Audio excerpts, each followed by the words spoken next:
నిజం అనేటువంటి దాన్ని మర్చిపోవాలంటే ఇప్పుడు ఫర్ ఎగ్జాంపుల్ దేశంలో నరేంద్ర మోడీ వాళ్ళకి వీళ్ళకి రుణమాఫీలు చేస్తున్నాడు. ఇదే మాట మాట్లాడేవాళ్ళు సుజనా చౌదరి ఇష్యూ మాట్లాడరు, రాయపాటి ఇష్యూ మాట్లాడరు, లగడపాటి ఇష్యూ మాట్లాడరు. విజయ్ మాల్యా పారిపోయాడని చెప్పేటటువంటి వాళ్ళు వేల కోట్ల రూపాయలు ఇక్కడ ఎగ్గొట్టినటువంటి అంశం పక్కకి వెళ్ళిపోతుంది. కనీసం వీళ్ళని ముట్టుకున్నది కూడా లేదు.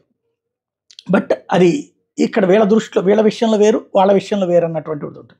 అట్లాగే ఇప్పుడు పిన్నెల్లి విషయంలో అంతే. పిన్నెల్లి చేసింది ఖచ్చితంగా తప్పే, అతను చేసినటువంటి విధానం కరెక్టే కాదు.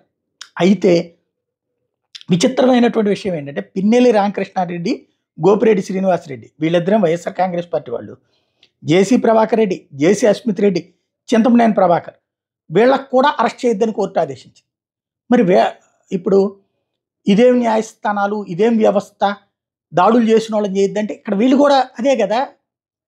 వీళ్ళని ఎందుకు వదిలేసినట్టు? మరి టోటల్గా ఎన్నికల రిజల్ట్ వచ్చేదాకా వీళ్ళు బయట తిరగాలన్నటువంటి చెప్పినందుకు గాను కోర్టులు మాట్లాడేటటువంటి వాళ్ళు అసలు పాయింట్ని మాత్రం జాగ్రత్తగా దాచేస్తున్నారు.